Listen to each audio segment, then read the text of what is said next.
Social मीडियाचा बाजार सध्या गरम आहे। कधी कोणत्या सेलिब्रिटीच्या आयुष्यात डोकावून त्यांच्या प्रेम कहाण्या शोधायच्या आणि कधी त्यांच्या लग्नाच्या तारखा ठरवायच्या, अशा गमती जमती सतत चालू असतात। पण यावेळी गोष्ट थोडी जास्तच रंजक आहे। एकीकडे अनिरुद्ध, ज्याच्या संगीतानं जवान सारख्या सिनेमातून देशभरात धमाल उडवली, आणि दुसरीकडे काव्या, जी IPLच्या मैदानात सनरायझर्स हैदराबादला चीअर करताना सगळ्यांचं लक्ष वेधून घेते। या दोघांचं नाव एकत्र येताच नेटकऱ्यांनी थेट लग्नाची तारीख ठरवायला सुरुवात केली। अनिरुद्धनं स्वतः यावर बोलताना सगळ्यांना शांत रहा असं बजावलं। नमस्कार, मी अंजली आपलं स्वागत करते पोलखोल मध्ये। सगळा गोंधळ रेडिट वरून सुरू झाला। तिथे काही उत्साही नेटकऱ्यांनी अनिरुद्ध आणि काव्या यांच्या कथित प्रेम कहाणीला हवा दिली।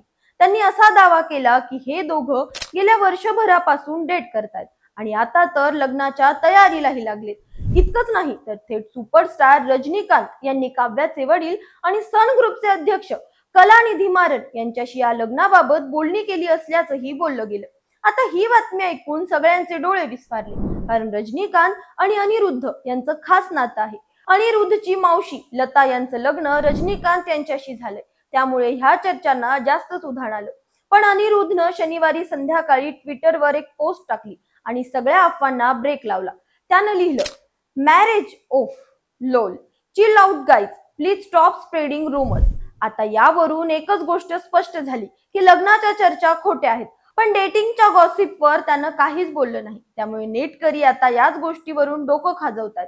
काहींनी तर असाही दावा केलाय की अनिरुद्ध आणि काव्या नुकतेच एका डिनर डेटवर एकत्र दिसले होते। खरं की खोटं याचं उत्तर फक्त या दोघांनाच माहित। अनिरुद्ध रविचंदर हे नाव आता फक्त साऊथ सिनेमापुरतं मर्यादित नाही। जवान चित्रपटातील त्याच्या धमाकेदार संगीतानं बॉलिवूड मध्येही त्याची जादू पसरवली आहे। अनिरुद्ध हा अभिनेता रवी राघवेंद्र आणि शास्त्रीय नृत्यांगना लक्ष्मी यांचा मुलगा आहे।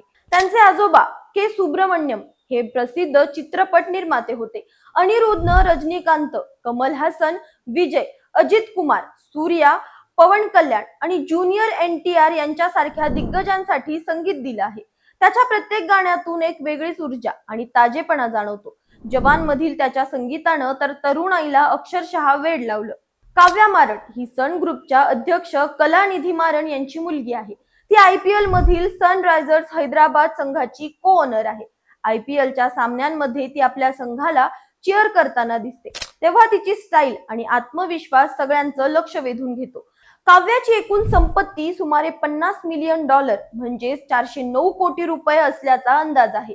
ती फक्त एक बिझनेस वुमन नाही, तर एक ग्लॅमरस व्यक्तिमत्व आहे, ज्यामुळे ती नेहमीच चर्चेत असते। अनिरुद्धनं लग्नाच्या अफवांना पूर्णविराम दिला असला तरी डेटिंगच्या चर्चा अजूनही थांबलेल्या नाहीत।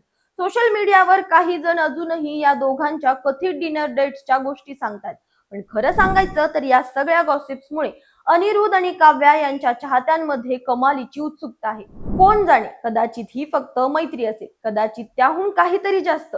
पण जोपर्यंत या दोघांकडून काही स्पष्ट उत्तर येत नाही, तोपर्यंत नेटकरी आपल्या गॉसिपच्या तालावर थिरकत राहणार हे नक्की। तुम्हाला काय वाटतं? अनिरुद्ध आणि काव्या यांच्या या गॉसिप्स मागे काही तथ्य आहे की हा फक्त सोशल मीडियाचा खेळ आहे? कमेंट मध्ये नक्की सांगा।